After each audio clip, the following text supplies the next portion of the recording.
What's going on, guys? Andrew Piluk here, back again with another video, and today I'm going to be looking at the Toronto Maple Leafs unrestricted free agents and restricted free agents, and kind of giving you guys a couple reasons why some of these guys will be staying with the Leafs for a very cheap cap hit, or the reason why they will have to leave, and probably predicting somewhere in just a rough ballpark of where they're probably going to get paid, how much they're going to get paid.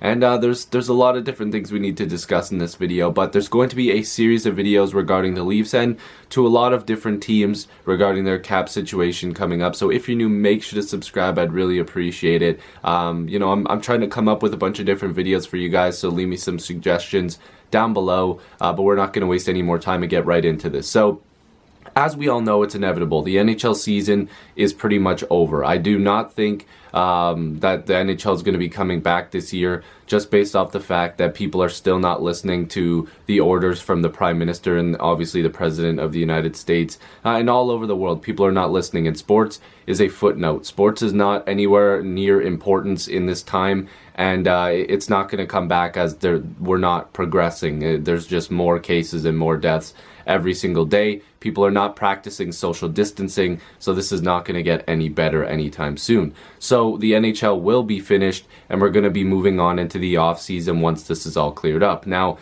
a lot of people, and especially Leaf fans, because they always do, they freak out over money, they freak out over Dubas, and they don't do any research. They just talk out of their ass like usual. And the thing is I try to do some research on here, and this year I want to be more blunt with things. Like, I don't want to just sit here and act like everything, the sky is falling, and on one side be over happy about one thing or be over upset about one thing on the other side. So basically, I want to give you guys the honest truth on things and give you guys my opinion, and be able to give you guys be able to give me your opinion in the comment section. So I have some notes and some numbers in front of me for the 2021-21 season, or sorry, the 2020-2021 season that will be coming up next year, and looking at, like I said, restricted and unrestricted free agents. So I heard a lot of people complaining within the last couple months that the Leafs have all these free agents and all these restricted free agents that they need to deal with, and they're going to have no money to do it. Well,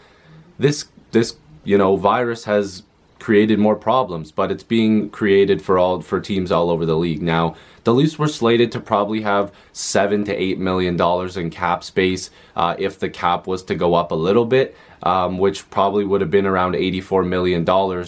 That's what they were projecting. But to be fair, let's just say 83. It was projected between 84 to 88, but the NHL never gets to those numbers, so we'll say 83. So they probably would have had $6 million, let's say, to spend on their own players and to try to acquire new talent. Well, it's it's no secret that the Leafs were likely going to be trading a guy like Andreas Johnsson, probably Travis Dermott, to allow Sandin to have more minutes. So the Leafs would have had a little bit of money to recover some talent and to acquire a new defenseman, which you probably would get a pretty decent one, trading away a package of Johnsson, Dermott, and a pick or a prospect or something to acquire that bigger talent, or to sign one in free agency. Well, today we're going to be looking at guys that the Leafs can hold on to for cheaper dollar amounts, because if we're looking at unrestricted free agents and free agents for this upcoming season, the first one I want to talk about is Kyle Clifford. Now, the Leafs acquired him in a trade with the Los Angeles Kings, along with new backup goaltender Jack Campbell, and a lot of Leaf fans have said how well this guy is doing, obviously before this virus happened, and it's because of his physicality and whatever. But I have to admit, while his physicality is good, he was only making $800,000 this past season, and there's crazy talk of people saying that the Leafs should give him $2 million for protection. Well, see how well that worked out for Matt Martin when he got paid $2.5 million. The guy barely played, and he wasn't even used properly in terms of the fact that when he did play, I honestly don't know what they were having him do out there, because he was supposed to just be physical. Now, I love how people say, Babcock would have loved toughness and he always played his tough guys. Well, he didn't, because Matt Martin, Leo Komarov, and guys like Roman Polak didn't see a lot of minutes. Those guys actually barely played, and a guy like Matt Martin making $2.5 million and barely playing was completely useless. That's just, it doesn't make any sense. There was games where those guys were healthy scratches. So the Leafs needed toughness, and they had all this toughness.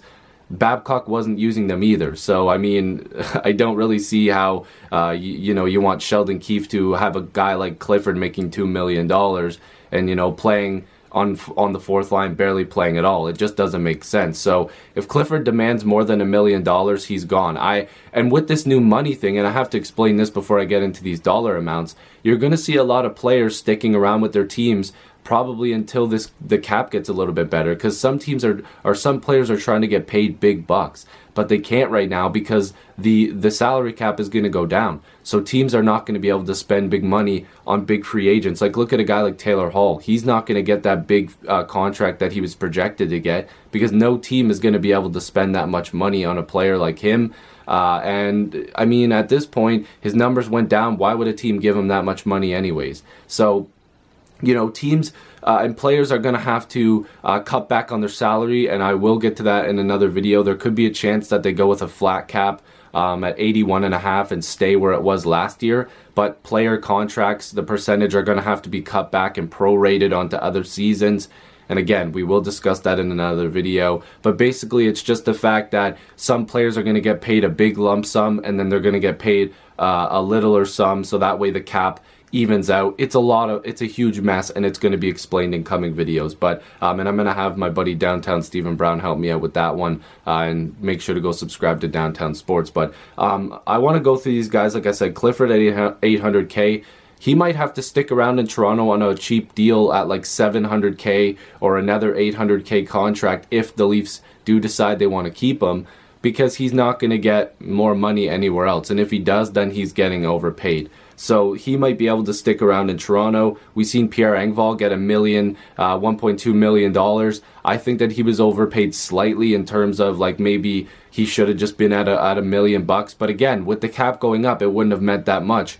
But now that the cap is probably going down, it does look a little bit worse. But I mean, Engvall's shown a lot of signs that he can get it done. So hopefully that contract works out. And I mean, $1.2 million isn't too bad for a guy like that. Dennis Malgin will for sure be gone unless he gets assigned to the Marlies. I don't think that he'll be with the Leafs. Jason Spezza. Now, it's been widely reported that Spezza's not worried about money, and he's not worried, about leaving Toronto. Like, he wants to stick around. So you could see Spezza get a slight raise, maybe $800K, maybe even sticking at the $700K, just so that way he can stick around in Toronto for another year. I'm sure this is not how he wanted his time in Toronto to go. And Spezza was playing really well with the Leafs this year. So I can definitely see Jason Spezza sticking around with the Leafs, and he won't cost too much. He will be a pretty much league minimum contract for the Leafs. And you're going to see the Leafs be able to pick up guys like that. A lot of people give Dubas flack for some contracts that he signed, but there's guys on this list that he's gotten for dirt cheap that have worked out really well for the Leafs that I think some people need to start to give some credit for, because Jason Spezza is definitely one of those guys. And if the rumors are true that Joe Thornton might want to stick around and go to a contender next year, if the Leafs can convince him to take less than $1 million, which it seems like he's probably going to get that anyways, then it might work out for the Leafs to have more depth and guys like that playing on their wings. So that could be interesting. Next, we have Freddie Gauthier, and he's a restricted free agent. He was only making $675,000. With his limited play with the Leafs at times, and him not getting a ton of minutes, but he does take a lot of draws, he'll probably get a slight raise, but I can't see it being more than like $800,000. Like, look at Jason Spezza. He was making league min. He put up all those points, and he takes a lot of draws as well. It just doesn't make a ton of sense to me that Freddie Gauthier would get any sort of significant raise. So he could probably stick around as a depth option. Cody Ceci at $4.5 million. He's an unrestricted free agent. You can bet your ass that Cody Ceci's not coming back. Like, there's no way they're going to give him another chance. Tyson Barrie at 2.75. Now, this one sucks for Tyson Barrie, because under Mike Babcock, he was really, excruciatingly, it was so bad, because Mike Babcock almost ruined him. Under Sheldon Keefe, he's at his regular pace of points. And, I mean, here's the thing. He's not a defensive-style defenseman. He's not good defensively. But offensively, his pace under Sheldon Keefe was exceptional. Without Morgan Rielly, Tyson Barrie was the only one putting up points on the back end. So while he wasn't doing much defensively, he was still doing a ton offensively, and I think people need to recognize that. Not even looking at the big picture, you have to understand that him as a player, he did pretty well considering the circumstances that he was under. And, Babcock basically tried to ruin him, which, I mean, I'm not sure, but I just can't see him sticking around with the Leafs unless he's really scared about the market and he wants to play one more year in Toronto to boost the value again. He would have to take a really small contract, but I can't see it happening. He'll probably end up moving on. The next guy is Travis Dermott, and I've said this before. I do believe Dermott will be getting traded. Downtown Sports has essentially convinced me that he's probably going to get moved. With the Leafs being able to package him with a guy like Andreas Johnsson and, you know, potentially a maybe prospect, and then throwing in maybe a Jeremy Bracco, even though I'll get to Bracco later, but his value has kind of fallen off. You probably could put together a decent enough package where you're going to get a significant return, or the Leafs are able to move out that money to acquire somebody else, because Travis Dermott is probably going to end up making like just under $2 million or maybe just over, because, you know, you got to look at the contract. I believe Justin Hall was given $2 million, if I'm not mistaken. Yeah, $2 million. So Justin Hall played a lot more significant minutes for the Leafs this year. He played much better defensively than Travis Dermott. And, you know, Hall honestly looked just as good with the puck as Travis Dermott did this year. And I love Travis Dermott, but I don't know. I don't think the Leafs are convinced that he's, you know, that he has a place with this team anymore, because I think they expect Rasmus Sandin to take over his role and take over a more prominent top four role rather than him just playing on the bottom pairing. So if they do sign him, it could be a sign and trade, or they could trade away his rights to a team that he would actually sign with. So again, that's something interesting to look out for. So those are a lot of names right there, and we can get to some non-roster names. But Ilya Mikheyev, this is another one, and I need to explain to people, and I will probably end up making a video on this. Ilya Mikheyev is probably going to stay with Toronto on a pretty significantly cheap deal, probably on 1 year, based off of the relationship that him and Kyle Dubas have had together. And his agent as well was very impressed with how well that Dubas treated Mikheyev when he was injured. When Mikheyev cut himself, or he got cut on the wrist in that game, and the scary moment that took him out for the rest of the season, Kyle Dubas stayed with Mikheyev in the hospital while the team was traveling, chatted with him, talked about sports, brought him clothes, brought him food. Like, he literally, I'm pretty sure, went out and bought him new clothes. I think Mikheyev really respects the way that Dubas treated him. And again, it was another Dubas guy that he brought in. So Dubas already had that initial thought that he would be good, and then treated him like gold when he got to Toronto. The fans love him. I think he loves Toronto. He's getting sponsorships. This guy's a third-line player, and he's signed by Campbell Soup.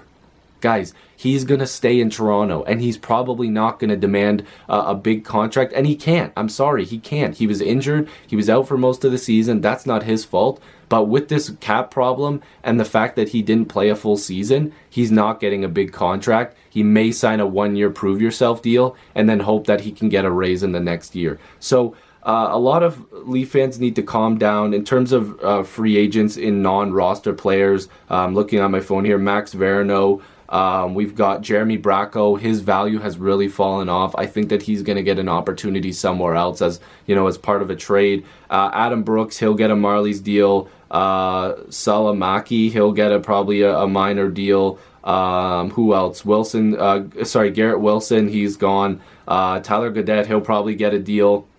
Pontus Aberg might get a deal, but some of these guys might go overseas as well. And then Matt Laredo, again, I've never really focused too much on him. Timo Kivihalme, he might end up going back to, I believe he was from Sweden. I believe, if not, it was Finland. But he's probably going to end up going back to his home country, because I don't really know if the Leafs have a place for him. And Kevin Gravel, he's probably gone too. So Leaf fans need to stop worrying so much. Every team in the league is under cap problems now with this virus. Most teams, I should say. And a lot of those guys that the Leafs have to re-sign, like, it's not going to cost them a hell of a lot. And a lot of these guys are going to have to sign 1-year deals because of this cap problem. So, again, leave your thoughts down below. But I think some people are overreacting in terms of contracts, with the Maple Leafs unrestricted free agents and restricted free agents. Hopefully you guys will subscribe if you're new content every day, or at least every other day. And yeah, hopefully you guys enjoyed. I'll see you in the next video or stream. Peace.